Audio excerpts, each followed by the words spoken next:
Thank you for that very warm welcome and that kind introduction and the reminder that, yes, I'm not just joining as faculty here today, but one of the alumni community. And as always, I find it wonderful looking at the chat window on screen here and seeing the global reach of our community, all the various places all around the globe that we're reaching with this event in this sunny late afternoon here from Oxford.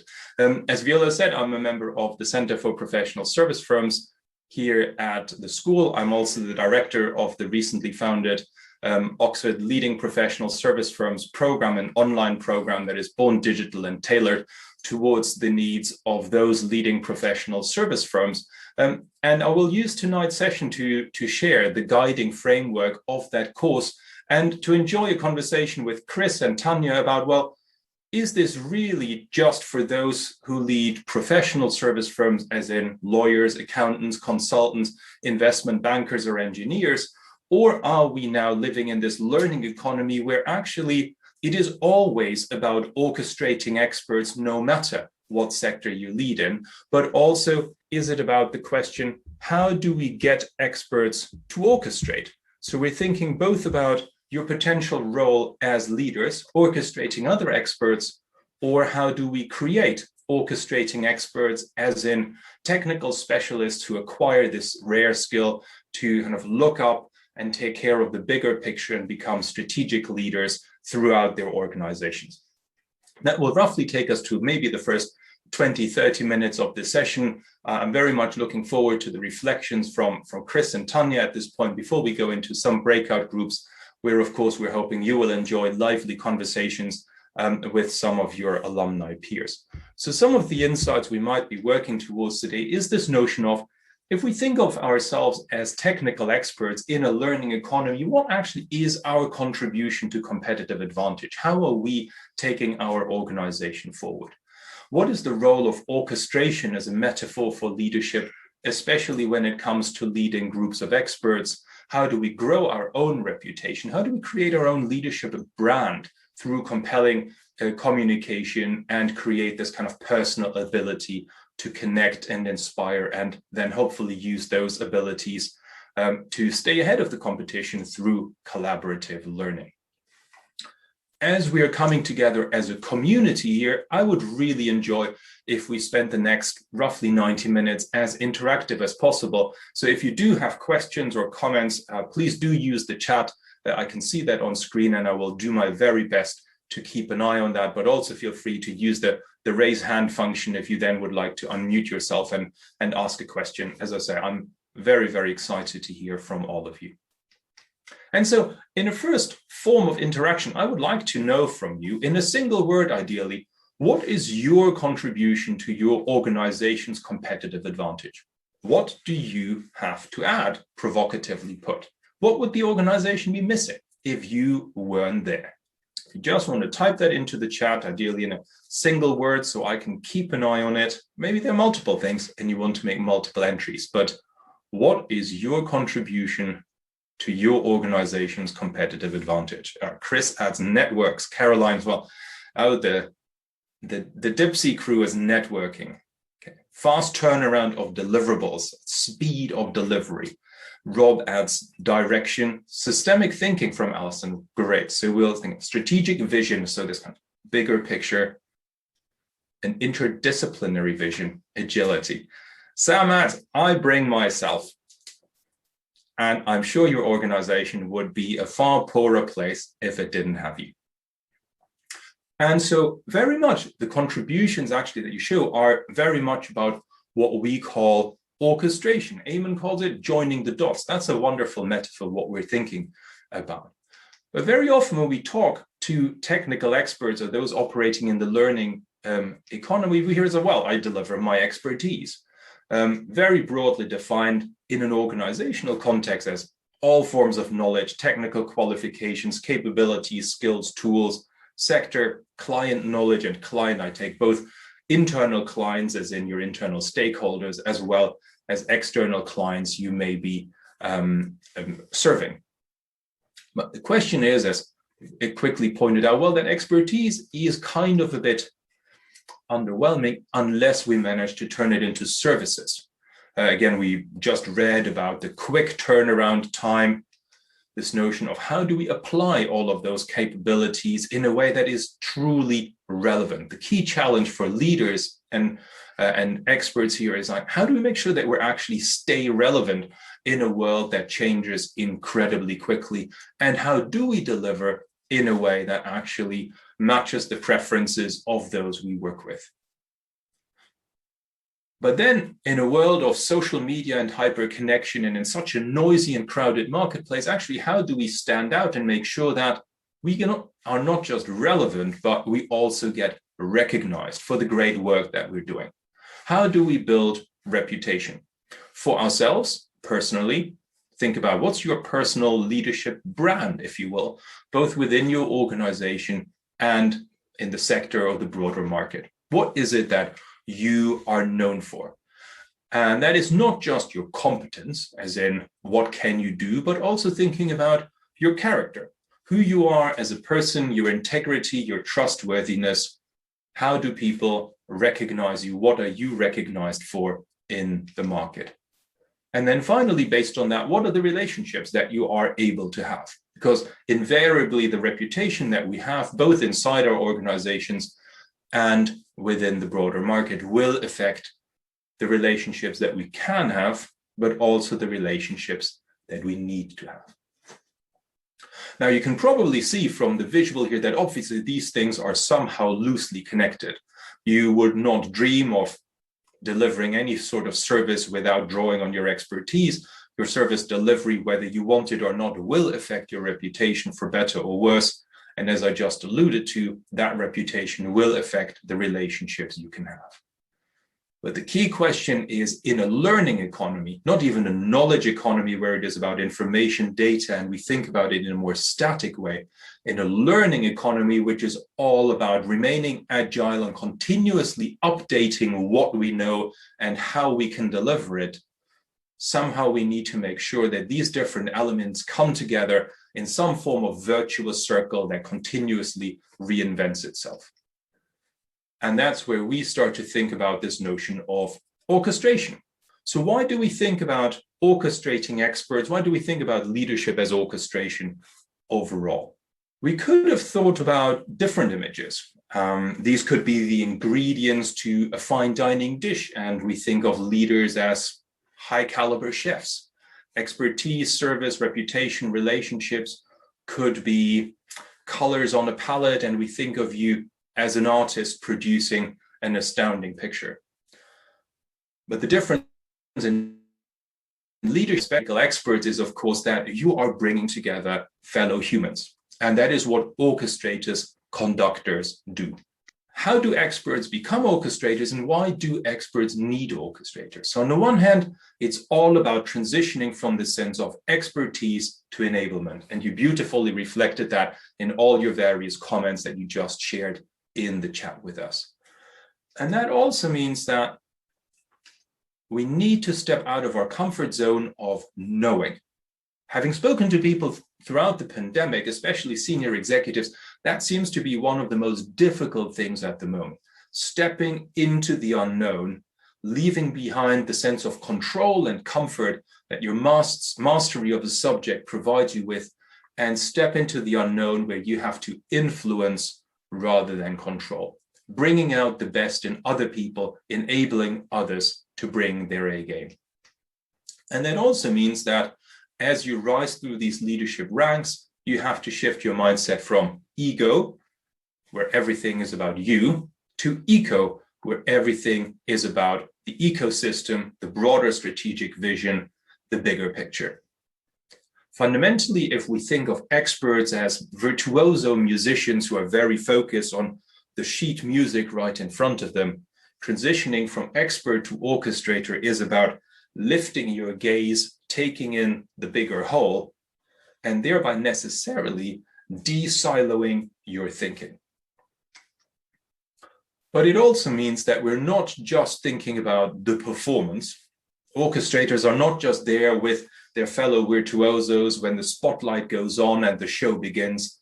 They're also continuously there to help people get better together with others. They're both there for the performance but especially they're there for the practice.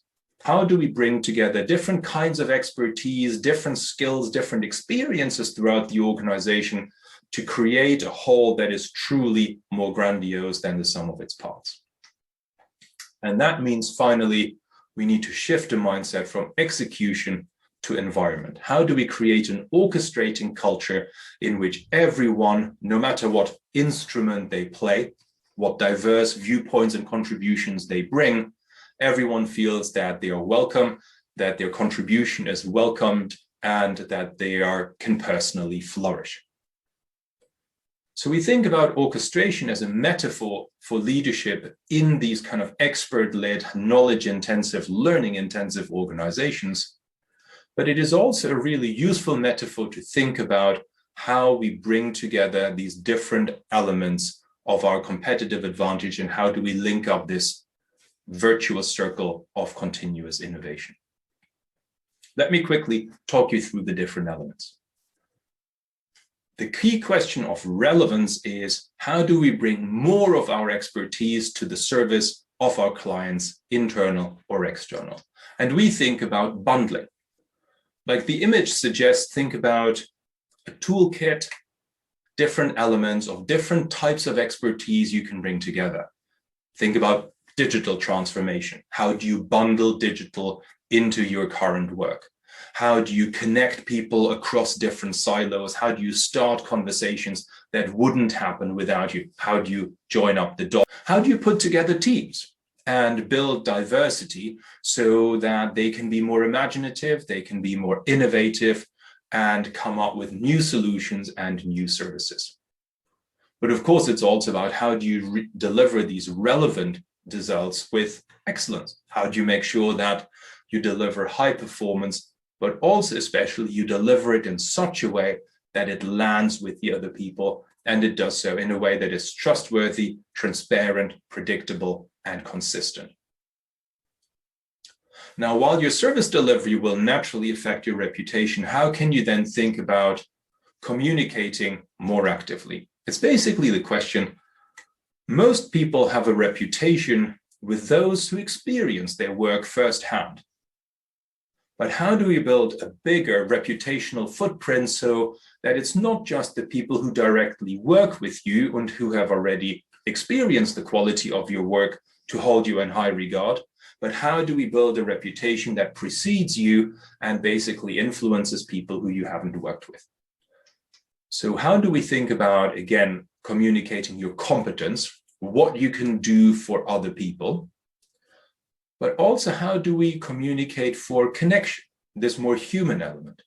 Again, throughout the pandemic, many conversations I've had with those leading professional service firms or just people maintaining connections at a distance is, you think you're calling a client and you're expecting a project update or a business call, and before you know it, the conversation is really just about how are you holding up?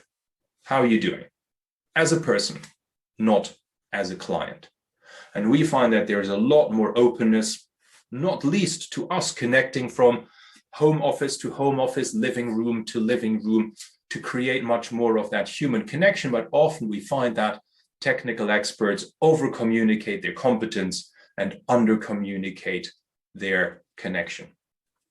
But also the question is then, how do we activate some of the people who have experienced our work firsthand to tell our story? How do they become our advocates? How do others build our reputation within our organizations and in the market? I'm spotting Omar's comment just in the chat about how to navigate orchestration in the public sector, which is prone to silos, centralized national culture networks, and where there's groupthink. That is something that we would typically tackle in this notion of bundling.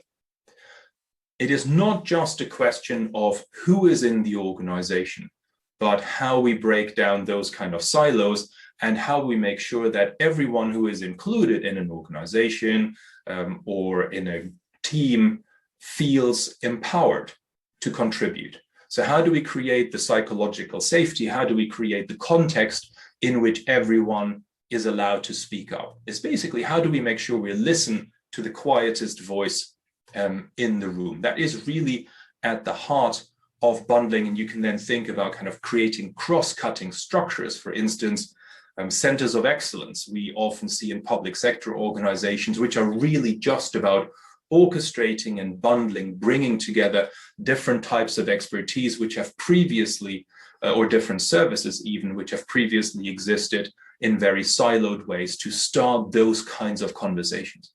But this is exactly the kind of question I hope that you will explore with each other in your breakout groups in a few minutes' time, where we think about, well, how do we do this in a service organization, or in a bank, or in a large industrial corporate, or in a public sector organization? What are the specific solutions that we come up with in these different organizations?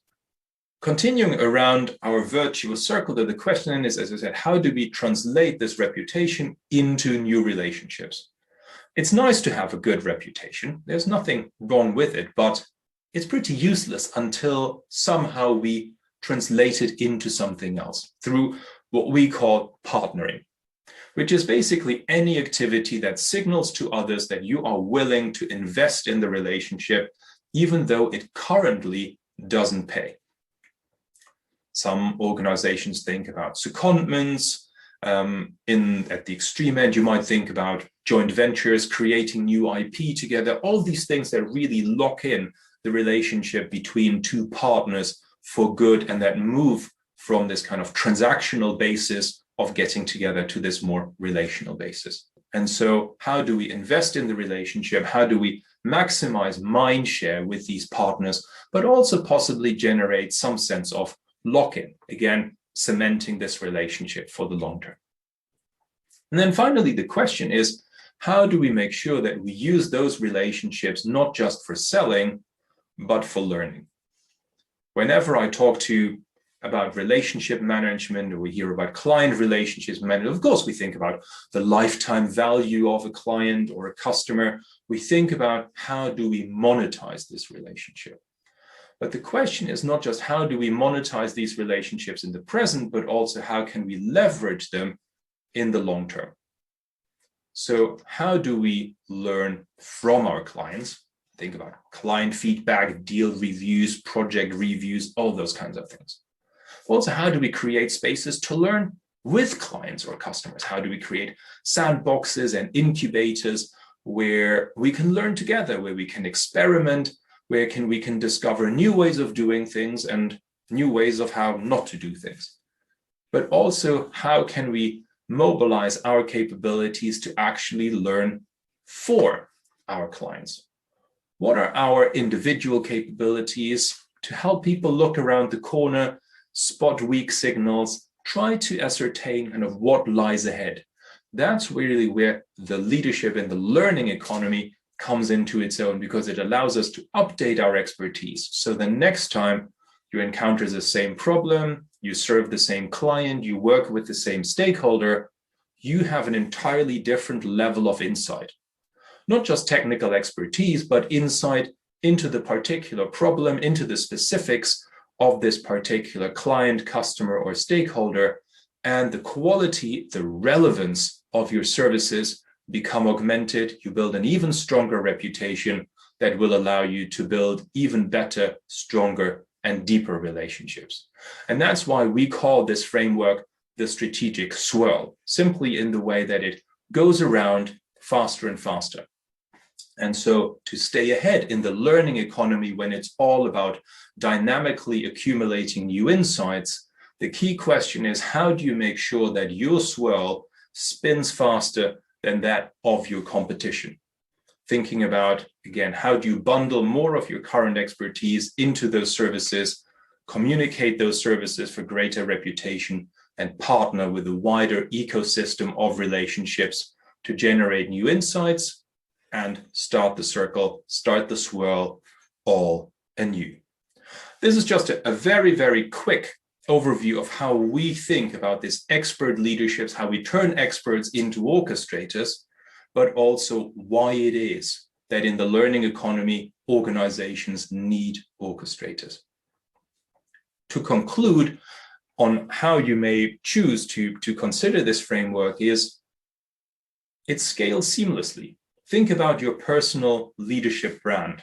maybe something you want to consider for the breakout conversation. Put yourself at the very center of this swirl. Think about, okay, what is the expertise I bring to this organization? Not your contribution to competitive advantage you shared earlier, but actually, what's the technical expert? How good am I personally at bundling those things, reaching across the borders of silos, bringing in other people, fostering collaboration across the organization? How relevant are my services, maybe today, but also maybe looking a couple of years ahead, given the disruptions your industry, your sector might be facing? How good am I at managing my own reputation, my own leadership brand within the organization, but also within the market? What are the relationships I'm having? How resilient are those? And what are the relationships I want to build going forwards? Now, you may do the same analysis, putting one of your key clients or one of your key customers at the center of this swirl and really think about the customer centricity of your work. How much of my organization's capability am I bringing to the service of this particular customer? What's the reputation we have with them based on the work we've delivered with this particular customer? What are the relationships? Are we maybe at risk that the relationship owner might retire and move on and we don't have a succession plan in place? Are we building relationships just with the C-suite, but we fail to build relationships below? What can we learn from this particular customer or client that we can then leverage elsewhere in our work? So think about yourself, your own leadership brand. Think about how to create a culture of orchestration and customer centricity in your organization focused on staying ahead in the learning economy, or put your company at the center of this and say, how good are we at staying ahead of the competition by creating this kind of virtuous circle, this strategic swirl? At this point, I'm really looking forward to hearing some of the reflections from Chris and Tania. Chris is actually one of the guest lecturers on our Oxford Leading Professional Service Firm programs. Tania is actually one of the participants on the program at the moment. Both of them are alumni of our diploma programs, Chris in strategy and innovation, Tania in organizational leadership. They both have very illustrious career across various roles and organizations. And maybe I can just call on them to very quickly say something about where they currently are, where they've gone since they've been joining us at Said. And maybe I could call on Chris first to quickly share your story and some of your observations. Hello, all. Yes. Hi, I'm Chris Danusiar. I've enjoyed my time in the last 5 years or so association with Oxford Business Alumni. Up until then, I spent the majority of my career navigating through, I like to say, 5 of the big 4 professional services firms. I started with Andersen and then helped shut it down, and then moved on to KPMG and Deloitte, PwC, and Ernst & Young, enjoying each in kind of successive technology leadership roles, and took some time off from that standard track a couple of years ago, as I was invited to be a non-founding startup, leading a startup for a bit as a contractor and as a interim hire. Enjoyed learning the world of blockchain and cryptocurrencies, and then went back to professional services. I'm currently with a firm I've admired and hired, frankly, and tried to join for almost a decade, called Globant, a very, very innovative, forward-thinking tech firm. But I also continue to advise a couple cryptocurrency startups, sit on the boards of a nonprofit and a technology for-profit startup. So glad to be here. And certainly this whole notion of moving from expertise to enablement, mastered influence, orchestrating, conducting, it is the reality in professional services and frankly in startups, where you don't have, the kind of necessarily cash to hire the right expertise, but your network and your drawing on the vision and the goal is really a motivator for people who are excellent at their work. Okay, we'll come back to that, Chris. Thanks a lot. And it sounds like you're actually the embodiment of the learning economy, the learner who always, whenever we speak, you're in a new role, and always your first comment is about the things I'm learning. It's wonderful to have you on this panel. Tania, if I could ask you to just quickly say a few words about your career, and then we'll dive straight into our orchestration. Yeah, thanks, Michael. And let me say first, I'm super excited to be here and sharing what I've learned. But similarly, I hope to hear back from everyone, also to incorporate a lot of the others' experience. So my background is in banking. So I've been working in financial services for, I think, the larger part of my career. And then a lot of different things there. I've done strategy, projects, line management. And the red dots, or the dots around that, is probably bringing transformation into a variety of teams. And that naturally included having to work across silos, which more and more are not just internal silos, but also looking outward of the firm. And as part of that, also, realizing that change is not just restructuring, but really goes into the direction of helping to build businesses within an organization, which is probably the biggest challenge I've gone through over the past years. So what you're talking about here is for me, is not about being an expert or being an orchestrator. It's not one or the other, but as you rightly say, so how do I transition, and how do I expand from being very good and having a lot of deep expertise and expanding around that? And so in the transitions that you've made through the various roles I know you've held in your organizations, where do you think were kind of maybe some initial stumbling blocks, but also what really helps? What has helped you, but what might help others making this kind of transition? I need to be honest. So there's always been this element of those transitions being scary and quite daunting, but similarly exciting at the same time. So I think a lot of what we're talking about here is really how you approach these things in your mind, and what's the mental model that you have. And the way I've always looked at this is very much, if I may compare to, a gym. So I always see learning as part of training. And I always felt that the more consciously I train on something, the better I get at that. And this helps me overcome that feeling of, dauntingness or feeling disheartened at first, particularly when I realized that there's others around the table who know much more than I do. And so I think it's, for me, in my brain, or in my mind, has always been about really expanding and adding small pieces and trying to look at it as a gym and a training field, rather than, me having to be the first arriving somewhere in the first place. And we have another metaphor for the leadership transitions, like the exercise you do on the gym. Chris, I wanted to come back to something that you just very casually mentioned. And of course, you have this vast range of experience across some very large PSFs, some startups, and now global, and saying, well, you may actually pull on different things. Sometimes you have the cash, you have the reputation, you haven't. So if you think about this, I mean, I started my presentation by saying, well, we start with expertise, but actually in different roles, do you see yourself starting somewhere entirely different on this circle, on this journey? Yes, actually, certainly when I made the move from the Big Four, finally at Ernst & Young, to a startup, it was frankly only my reputation that got me there. I knew infinitesimal amounts about blockchains and cryptocurrencies, and I just immersed myself into a world of technology and frankly geopolitical movements and everything else that I knew of, or I knew they existed, but I knew next to nothing about, and was able to join conferences, do some speaking engagements, and really build a network across people who know all these things I don't know. So yeah, reputation started that.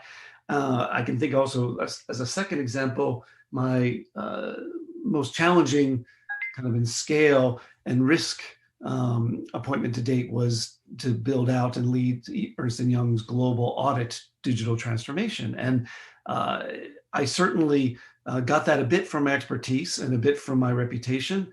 But it was in the end, the relationships that I had with disparate members. Indeed, I built an executive team from 4 very different professional services firms around the world to build my leadership team.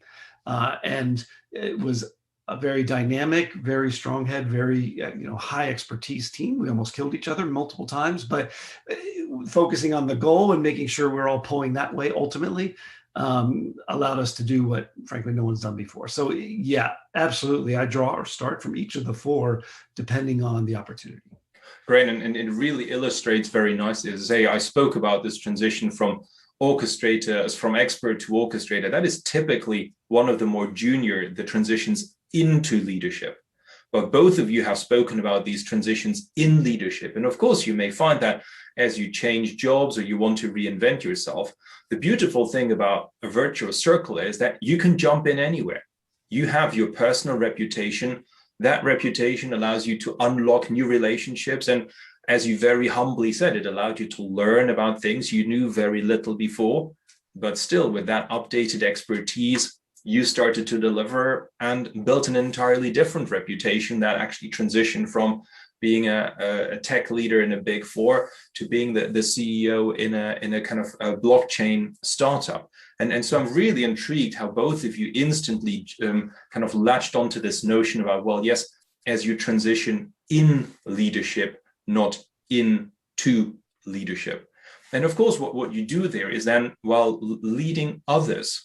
And I know when we spoke before the session, Tania, you were very kind of explicit about this, also the need to kind of respect people's identity and how they feel about their contribution to the organization. So I started the session asking you about what you think your contribution is, but you were actually much more explicit about how do we unlock the contribution from others. And I'm really keen to learn a little bit more about what you mean by this kind of respecting identity as you kind of bring people's contributions in. Well, I think this is very much to do with culture, right? And how you approach your role, and also how you enter conversations, and how you try to, through that, obviously build a network and build relationships and build partnerships. Because I think the worst things that could happen is that, you get dismantled.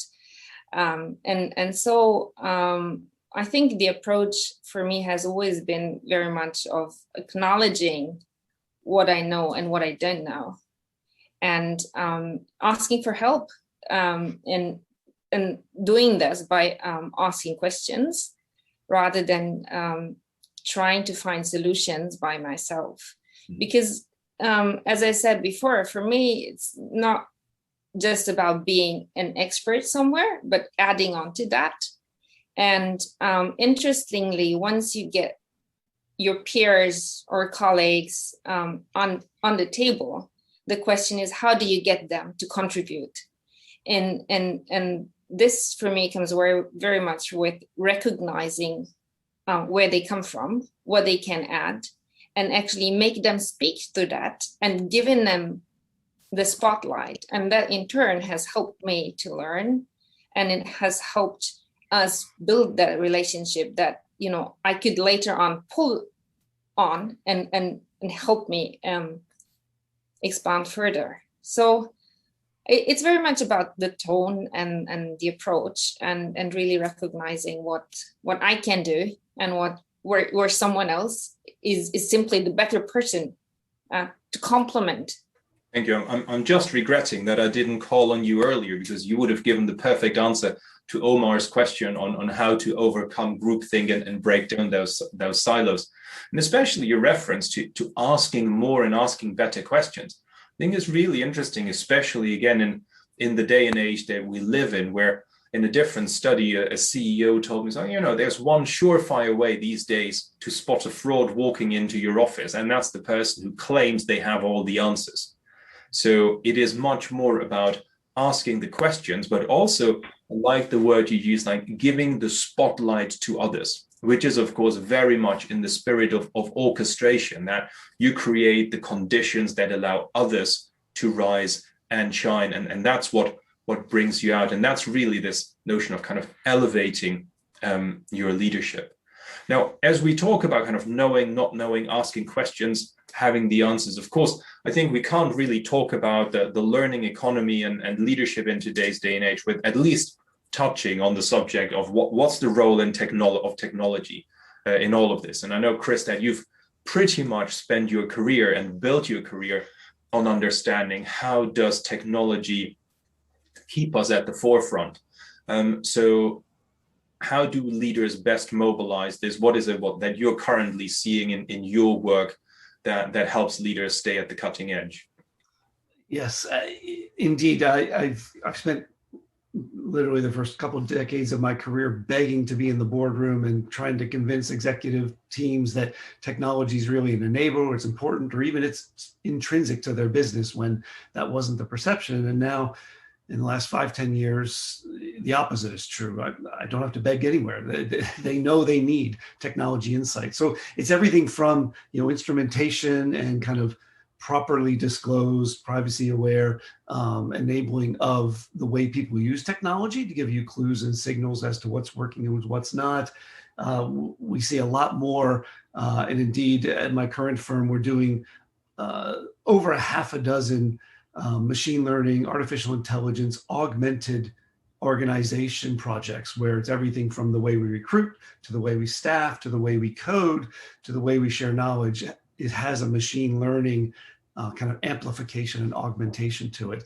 And what I'm starting to see more and more of is kind of weak signals or loose tie knowledge, where technology draws association and inferences that we as kind of limited, hopefully growing, but we as humans we're just limited. We can't consume as much data. We can't see signals that are mathematically relevant, but frankly, completely in a fog in our own minds or in our own comprehension. So yeah, the signals that we get, the augmentation that we get from technology is really exploding. And those who don't learn to accept and take advantage of it are going to be increasingly behind.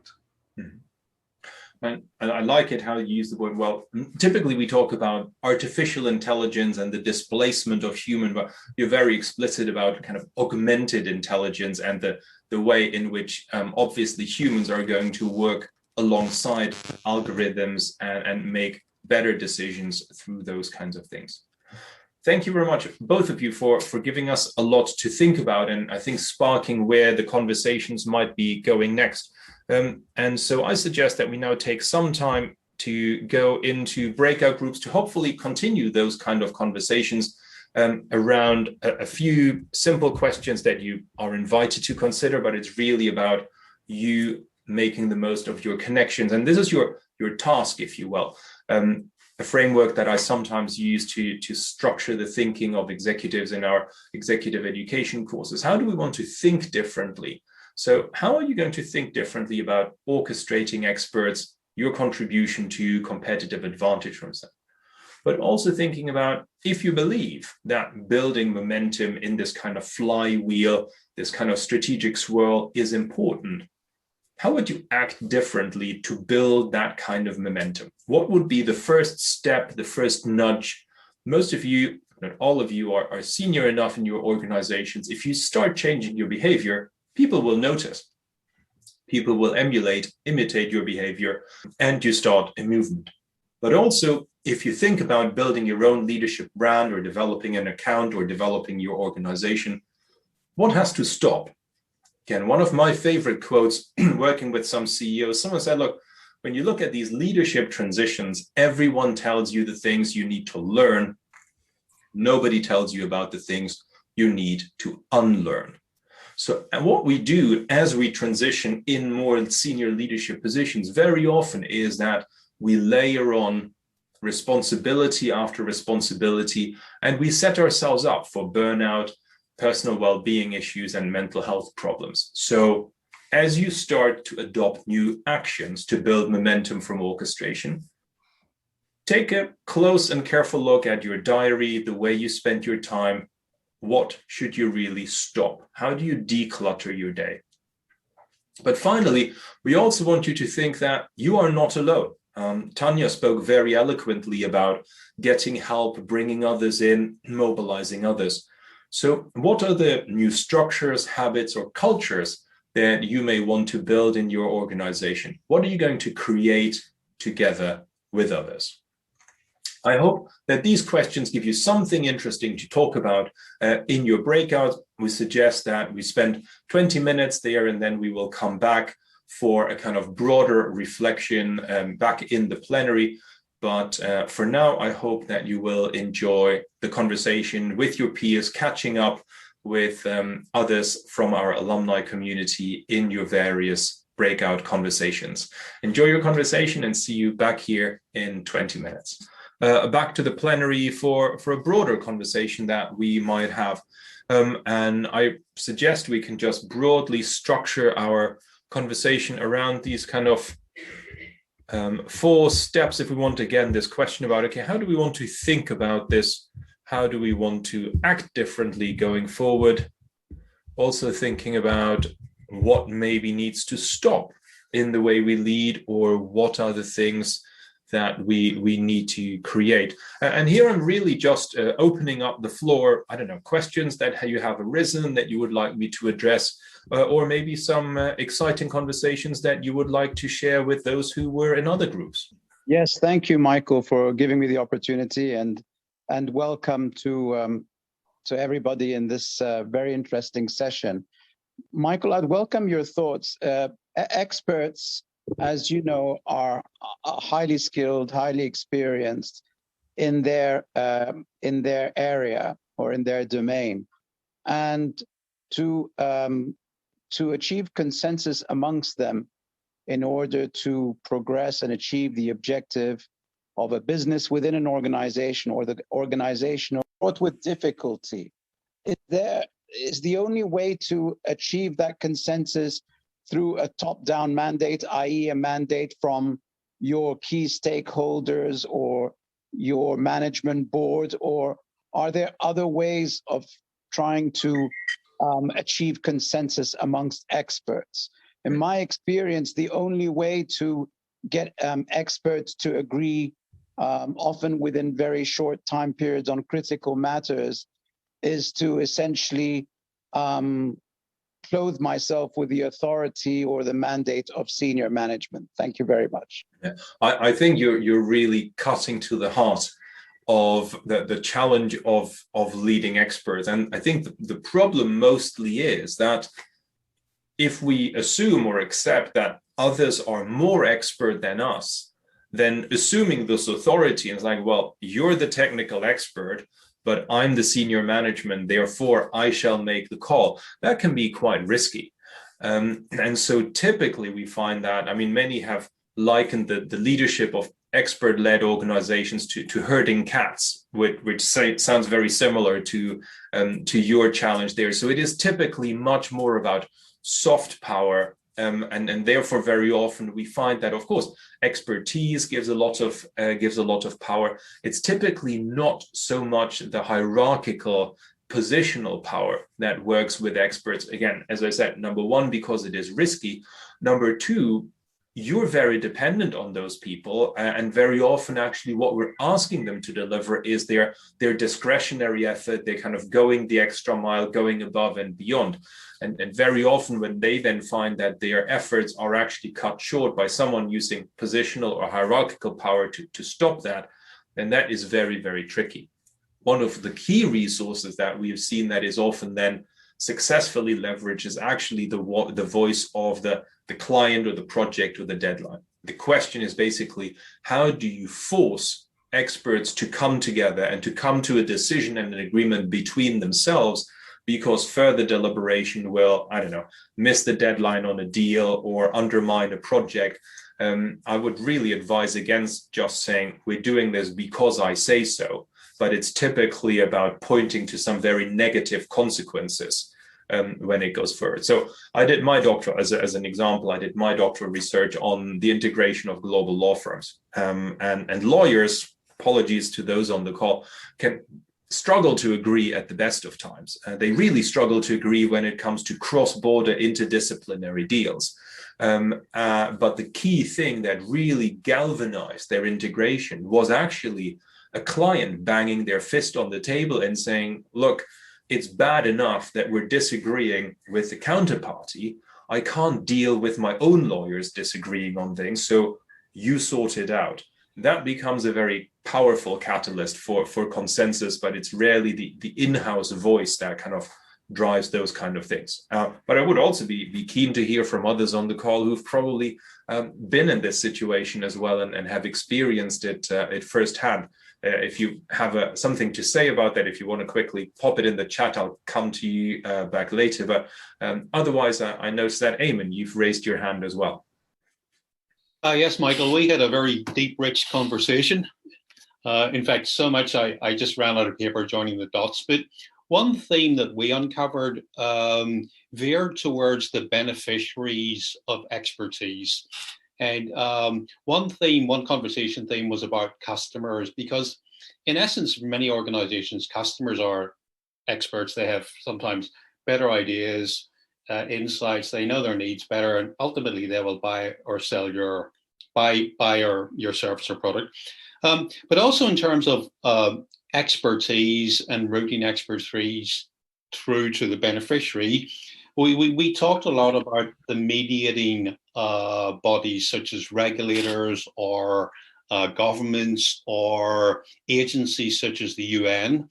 And our discussion revolved around about would they know better and should they know better about what is best for the beneficiary, as a de facto center of expertise. And throwing in the analogy about if you're providing help or need to someone, if you teach a person to fish, you feed them for life. If you give them a fish, you feed them for a day. And we got into that sort of conversation about, it was almost about, the esoteric definition of expertise and who it benefits. So just some interesting points. And it fits our conversations around the framework very, very neatly, because as we were discussing this program, we were on the one hand thinking about the nature of expertise, but also on the nature of experts, or this kind of coveted title of the trusted advisor. I mean, that's typically what's like, you deliver expertise as the trusted advisor. And talking through and to a lot of professionals and clients over years and years, is actually want to say, well, maybe the title of trusted advisor puts too much emphasis on talking and too little emphasis on listening. Who actually knows better? And it comes back to Tania's earlier point about the need to ask questions. And so what I've recently encountered is that more and more professional service firms who employ these trusted advisors actually train them in the skills of coaching, not to sell coaching as a service, but simply to tell experts and to teach them to sometimes just shut up and listen, very crudely put. And so I think this question about what is the expertise you bring and who knows best, I think is the most salient question when it comes to navigating crises like the pandemic or others when you think about international aid. And so we're thinking much more about the trusted advisor as a coach, as an explorer, as a navigator, who are humble enough to recognize that actually, I don't know where you want to go because I haven't been there, or I don't know the answer, but I know the methodologies, I know the techniques and the tools, the frameworks that can help you think through your issues and chart your own territory in a better way. So I think the nature of expertise and the nature of the role of the expert, I think that is probably the most timely conversation you could have had around this. So very happy you got to delve into that. Somehow I sparked some thoughts in Diana, whose hand has just shot up. So one topic that came up was under the theme of orchestration, was creating communities of practice, and how do you build them, how do you structure them, how do you sustain engagement? And this is very topical for me because I'm trying to do that in my own very sales-driven organization. And the challenge that I and my colleagues have is we're coming together in a purely informal capacity. And we're a sales-driven organization. So back to your earlier point, if there is a deal ongoing, then resource magically gets mobilized. But because we are trying to build expertise for a new go-to-market motion in an area that we haven't historically been active in, we need to take this longer-term view of building, taking the time to build expertise without this imminent pressure. Would you have any thoughts or advice about how to create maybe those short-term incentives, maintain energy without a client saying, I may buy from you? And again, I think you're touching on one of the key challenges here, especially when the pressures are imminent to deliver in the present. How do you find the time and the resource to invest into the future? But also, if there is no kind of imminent urgency to do this now, how do you mobilize the resource? And what I would always point towards is that, again, in this kind of learning economy, we face this kind of Red Queen race, as it's put in Alice in Wonderland. Like, you have to race incredibly hard just to stay in position. And as soon as you stand still, you will basically just fly backwards and then being spat out at the rear end of the competition. So unless you manage to invest and build this expertise in the present, you're basically setting yourself up for obsolescence going forward. So the key leadership challenge I think you're pointing here is like, how do we create the urgency or the sense of urgency for this investment when the crisis is not actually imminent? And the key point is to say, look, the status quo is untenable, because unless we invest in building this expertise now, we will just be behind the curve going forward. That's this point. And that's why I'm so keen that learning is part of this continuous cycle of innovation, together with the kind of curiosity of staying on the forefront. And even though you may be coming together in a very informal way, I think I would be very vocal about the fact that it is this informal circle that is probably de facto securing the future of the organization. But again, as you call it, a very sales-driven organization, and very much like, I would say, professionals who are focused on billable hours. You're very focused on sales targets in the present. But the question is, are you sacrificing the future at the altar of the present? I will use some of that terminology. Thank you. So, David, I've seen you've come back online. I was just commenting on your comment about creating a sense of urgency. From my knowledge of Kotter's change management, that is one of the first steps in Kotter's recommended approach to change. It's to create a sense of urgency. Just wanted to make that comment. Yep, full marks for recall. Kotter, of course. That is why most change journeys fail either at the very beginning, because you don't have the relevant or the requisite level of urgency, or they fail at the very end because you actually fail to really cement this kind of change. I like Pedro's comment about this kind of alignment versus autonomy, because it really gets to the heart of one of the key paradoxes that we often find in these expert-led organizations. And it also comes back to Omar's question a little bit, which is always this about kind of, yes, alignment or control versus autonomy. When you have these kind of individual creative geniuses, whether they are engineers, creatives in ad agencies, data scientists who kind of work their magic, it's always about autonomy. But how do we align them? How do we cajole them into the more aligned structures of an organization? And very often when I work with these professional service firms, the argument is, no, we need autonomy. We have this very collegial decision-making, but then you get the downsides of kind of little fiefdoms and those kinds of things. What we have found there is that the language of orchestration actually resonates quite well. Because again, what a conductor does is to create some sense of harmony amongst the larger whole, which still allows individual instruments, sets of instruments, to do very different things and have very different contributions. So orchestration is really not about creating this kind of one-size-fits-all, top-down, this is our kind of standard operating procedure now, but it creates a sense of alignment while granting people lots of autonomy. And so one way I've spared you this in terms of a visual. But if you think about orchestrating your organization or breaking down those silos, which we spoke about earlier, you can think of your organization as a whole kind of system of swirls, like cogs that interlink with each other. And so the key question then again, rather than thinking about alignment as a kind of static structure, is what can we learn from our business over here that could energize or fuel a new service over there?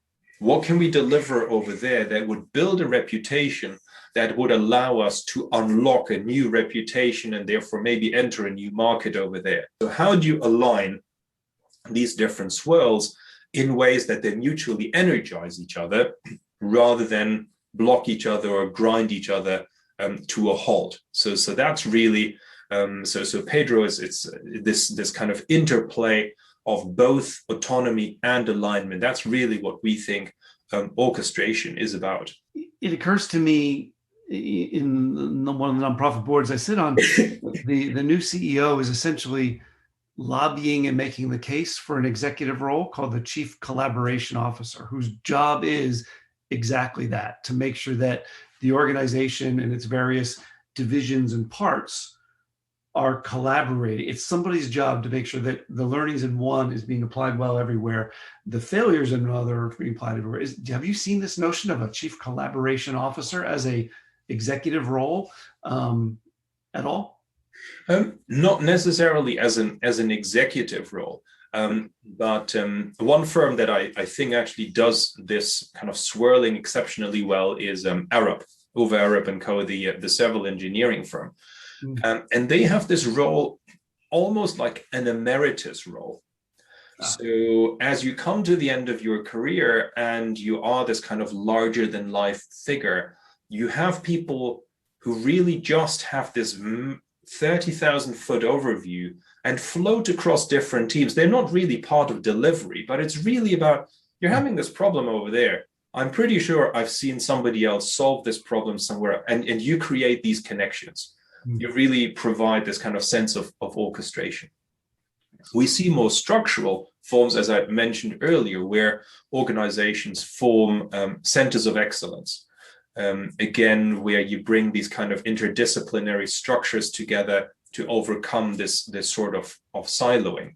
But to think of this as a really kind of executive position, as a kind of chief collaboration officer, I haven't seen it at that very level, but that really speaks to the need for this kind of dynamic alignment in today's organizations. I'm conscious of time, and I noticed earlier, I think Tania sent me a quick message about a fascinating conversation that seems to have been going on in their group around the role of curiosity. And of course, I'm curious about where does that fit in, and how does curiosity relate to expertise and the role of the expert?